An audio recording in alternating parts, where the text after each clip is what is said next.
آج ہم بائبل مقدس کے مطابق جانیں گے کہ خدا کا جو منصوبہ اور جو پلان ہے ہماری زندگیوں کے لیے وہ کس قدر ہمارے لیے قابل اثر رکھتا ہے، اور جو شیطان ہماری زندگی میں پلان رکھتا ہے وہ کس طرح سے ہماری زندگی میں اثر رکھتا ہے۔ جب ہم بائبل مقدس پڑھتے ہیں تو ہم ضرور اس بات کو جانتے ہیں کہ خدا کا منصوبہ ہمارے لیے بہت ہی بہتر ہے۔ وہ اتنا بہتر ہے کہ ہمارے لیے نجات کا سبب ہے۔ اگر ہم شیطان کے پلان کو دیکھیں تو شیطان اس کے بدلے ہماری زندگی کو تباہ و برباد کرنے کے لیے کوئی وقت نہیں چھوڑتا۔ جب ہم بائبل مقدس پڑھتے ہیں تو ہم جانتے ہیں کہ ہماری ترتیب شدہ زندگی کو شیطان کس طرح بے ترتیب کرتا ہے، جو کہ ہمارے لیے برا اثر اور برا ثابت ہو سکتا ہے۔ جب ہم بائبل مقدس پڑھتے ہیں تو پیدائش میں ہم پڑھتے ہیں کہ خدا نے ساری کائنات کو تخلیق کیا اور ساری کائنات کو تخلیق کرنے کے مطابق اس کے مناسب ماحول کے مطابق رکھا۔ جب خدا نے ہوا اور آدم کو تخلیق کیا اور انہیں حکم دیا کہ تم سارے باغ عدن کا پھل کھا سکتے ہو لیکن ایک درخت کا پھل نہیں کھا سکتے، خدا نے جس بات سے منع کیا انہوں نے اسی درخت کا پھل کھایا اور خدا کے خلاف نافرمانی کی اور باغ عدن سے وہ باہر نکال دیے گئے۔ جب ہم دیکھتے ہیں کہ ہم جب خدا کی نافرمانی کرتے ہیں شیطان کے بہکاوے میں آ کے تو ہم خدا کی بادشاہی سے باہر نکال دیے جاتے ہیں۔ ہم دیکھتے ہیں کہ شیطان کا جو پلان ہے، منصوبہ ہے کہ وہ ہم جوانوں کی زندگی کو کس طرح تباہ و برباد کرے اور ہمیں خدا کی حضوری سے باہر نکال دے۔ جب ہم بائبل مقدس پڑھتے ہیں تو ہم اس بات کو صاف واضح ہوتا ہوا اپنے اوپر دیکھ سکتے ہیں۔ جب ہم دیکھتے ہیں کہ شیطان ہماری زندگی کو کس طرح بے ترتیب کرتا ہے، باغ عدن میں جب ہوا اور آدم کی زندگی کو شیطان نے بے ترتیب کیا اور وہ باغ عدن سے باہر نکال دیے، خدا کی حضوری سے باہر نکال دیے گئے، تو اس کے بعد جب ان کی اولاد ہوئی تو قائن نے حابیل کا قتل کر دیا۔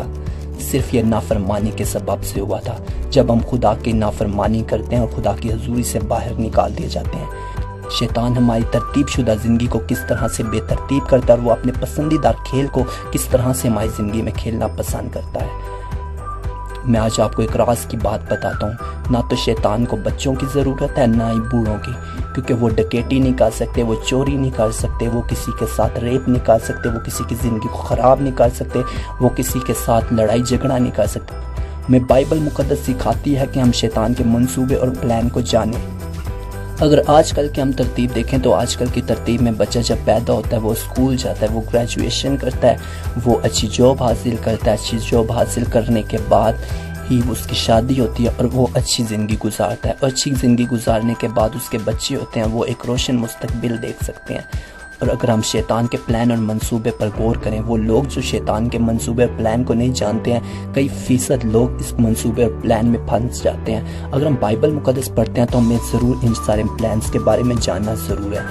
کہ شیطان ہماری زندگی کے لیے باغ عدن سے ہی غلط منصوبہ اور پلان رکھتا ہے۔ آج کل کی ترتیب کے مطابق شیطان جو انسان کی زندگی میں کس طرح کام کر رہا ہے، جب بچے اسکول جاتے ہیں، اسکول جانے کے بعد وہ جب تھوڑے بڑے ہو جاتے ہیں، ٹین ایج میں پہنچتے ہیں، تو وہ ایک دوسرے سے پیار کرنا شروع کر دیتے ہیں، ایک دوسرے سے پیار کا اظہار کرتے ہیں، اور یہ شیطان کا پلان ان کی زندگی میں پورا ہو جاتا ہے۔ جو سب تیسرے نمبر پہ کام ہوتا ہے شادی کا، وہ انسان کی زندگی میں شیطان پہلے نمبر پر لے آتا ہے۔ پہلے نمبر پہ انسان کا ایجوکیشن ہے، اسٹڈی ہے، پڑھائی ہے، اس کے بعد اس کی جاب ہے، اس کے بعد شادی ہے، لیکن شادی کو اٹھا کے شیطان ہماری زندگی میں پہلے نمبر پر رکھ دیتا ہے۔ پھر ایسا ہوتا ہے جب ہمارے ماں باپ اس پلان کو، ہماری مرضی کو نہیں مانتے تو پھر ہم گھر سے بھاگ جاتے ہیں، ہمارے ماں باپ ہمارے مخالف ہو جاتے ہیں، اور جب ہمارے ماں باپ ہمارے مخالف ہو جاتے ہیں تو ہمیں بڑی ناکامی کا سامنا دیکھنا پڑتا ہے، اور ہمارے پاس اتنا پیسہ نہیں ہوتا کہ ہم گھر لے سکیں، اچھے گھر کو چلا سکیں۔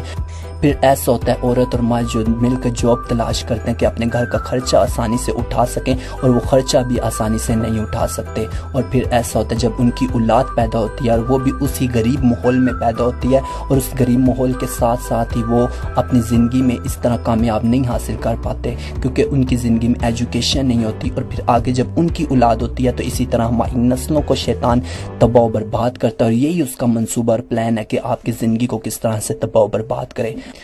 اگر آپ چاہتے ہیں کہ آپ شیطان کے تمام منصوبے اور پلان کو جانیں اور پرکھیں تو آپ کو ضرور خدا کے کلام کو پڑھنا ہوگا۔